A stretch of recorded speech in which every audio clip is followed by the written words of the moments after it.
Pemirsa, ada sebuah mobil yang menabrak tiang dan pohon di Jalan Pulau Mas Raya, Jakarta Timur pada Minggu dini hari. Saat digeledah, polisi menemukan beberapa botol miras atau minuman keras di dalam mobil tersebut. Nah, mobil mewah dalam kondisi yang sebenarnya masih baru ini mengalami kecelakaan tunggal setelah menabrak tiang dan pohon di Jalan Pulau Mas Raya, Pulau Gadung, Jakarta Timur. Saat kejadian, mobil melaju kencang dari Jalan Ahmad Yani menuju Pacuan Kuda. Polisi yang menggeledah isi kendaraan menemukan beberapa botol minuman keras. Sang pengemudi yang merupakan warga Kramat Jati, Jakarta, kini diamankan polisi untuk jalani pemeriksaan. Kasus kecelakaan tunggal ini ditangani Satwil Lantas Polres Jakarta Timur. Untuk korban tidak ada, tunggal. Kemudian untuk drivernya ada, ini kami hendak amankan dulu ke Polsek untuk kami dalami keterangan. Gitu.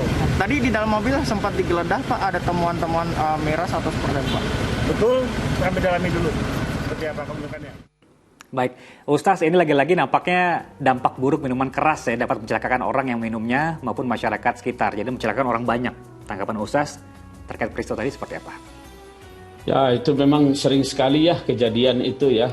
Misalnya kadang-kadang di pagi buta, dini hari gitu ya.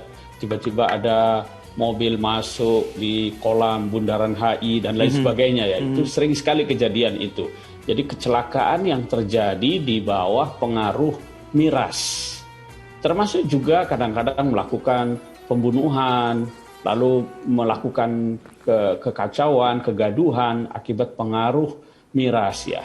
Ini memang benar mengapa agama itu mengharamkan minuman keras atau khamar itu ya.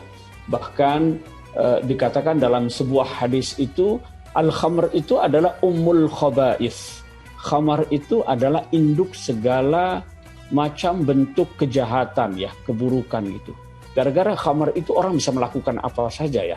Karena khamar sesuai dengan namanya itu dia menutupi akal seseorang gitu. Sehingga orang kemudian hilang akal. Ketika hilang akal itu dia bisa melakukan apa saja ya, di luar kontrol dirinya ya.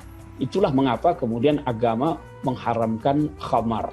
Karena akal itu adalah salah satu salah satu anugerah Allah yang harus dijaga dan dipelihara. Dan agama itu datang salah satunya untuk memelihara keselamatan akal. Selain keselamatan jiwa, harta, keturunan, kehormatan ya. Itu yang disebut dengan maqasidus syariah. Tujuan agama itu diturunkan antara lain adalah menjaga akal manusia itu ya. Maka segala sesuatu yang merusak akal, menutupi akal, khamar, miras, narkoba, penyalahgunaan obat-obatan yang berakibat akal seseorang itu tertutupi, itu hukumnya haram. Ustaz, apakah ada excuse? Ini kita tidak bicara mengenai narkoba dulu, Ustaz ya. Kita bicara mengenai minuman keras. Apabila khamar tadi poinnya adalah merusak atau mempengaruhi akal manusia. Apakah ada batasan dengan jumlah yang sedikit tidak mempengaruhi akal, itu masih dibolehkan?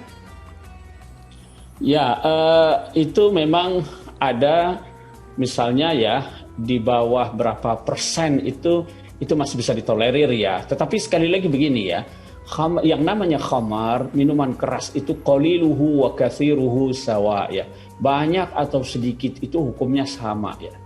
Karena dia akan menimbulkan menimbulkan kecanduan ya. Nanti begitu ditolerir itu akan tambah lagi itu ya. Kecuali penggunaan alkohol dalam kadar tertentu untuk misalnya obat-obatan ya.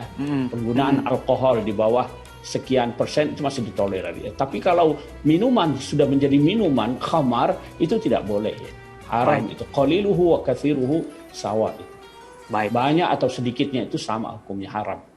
Kalau peruntukan ya Ustaz ya, misalnya ya, ada minum alkohol di suatu negara dikonsumsi oleh masyarakatnya, terutama misalnya untuk menghangatkan badan, untuk negara yang memiliki musim atau suhu yang dingin 4 musim.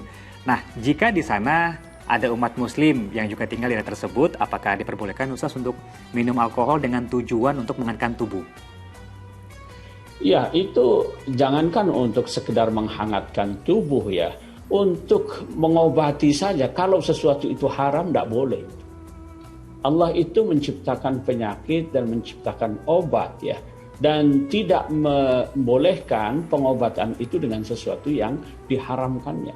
Tidak bisa itu. Apalagi sekedar untuk menghangatkan tubuh ya. Kecuali dalam keadaan darurat yang kalau tidak ada itu atau tidak melakukan itu akan mengancam keselamatan jiwanya. Itu baru boleh. Dalam keadaan darurat seperti itu. Well note. Baik. Terima kasih Ustaz.